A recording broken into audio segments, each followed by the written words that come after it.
Okay, kami po ay magpapakita ng masining na pagkukwento. Mga bata, nakakita na ba kayo ng pinya? Ano ang lasa ng pinya? Maalsongda. Okay. So ngunyan, igwa kami ipapakitang kwento. Ang pamagat ay ang alamat ng pinya. Alam niyo ba ang kwento tungkol dito? Sige, itutuloy pa ba natin o hindi na? Okay, tutuloy.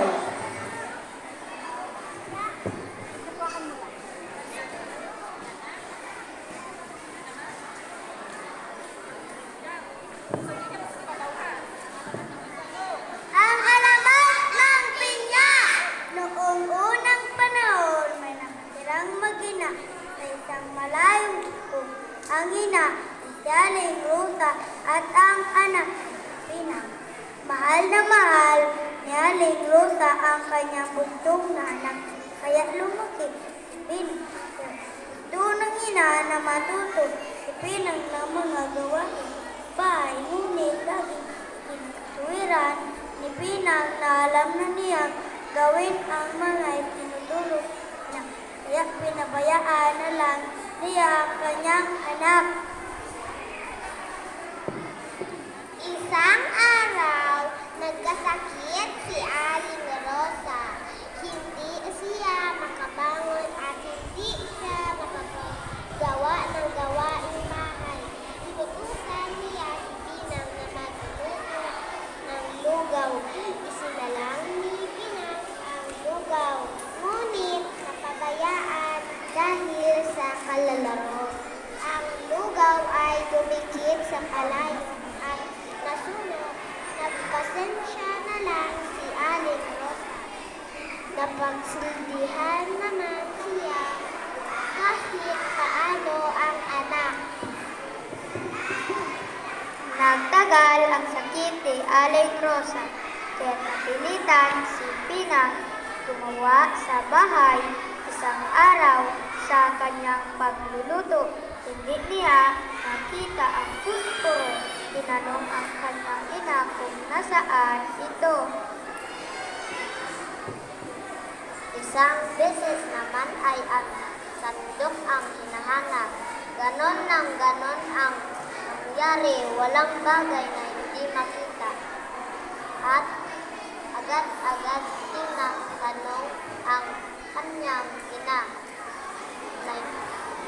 Nayamot si Aling Rosa sa tatanong ng anak. Kaya nawika ito, ako, Pinang,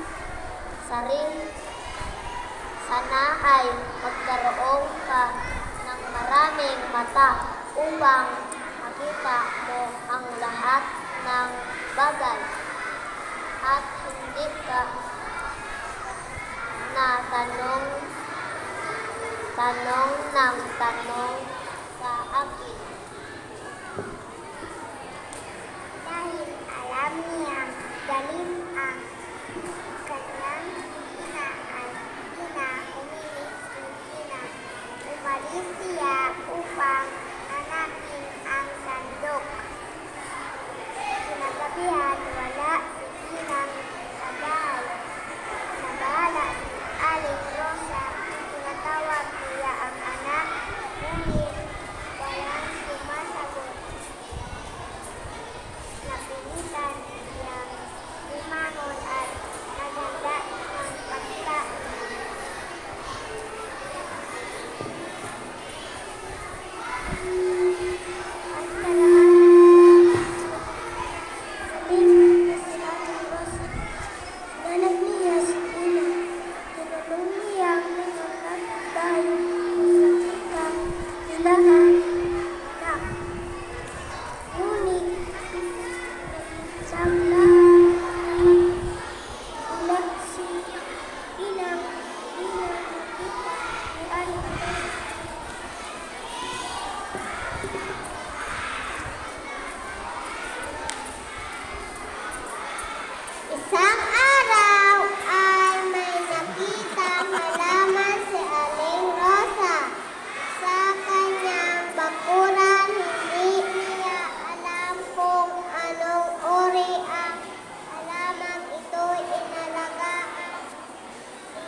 Okay, palakpakan naman po dyan.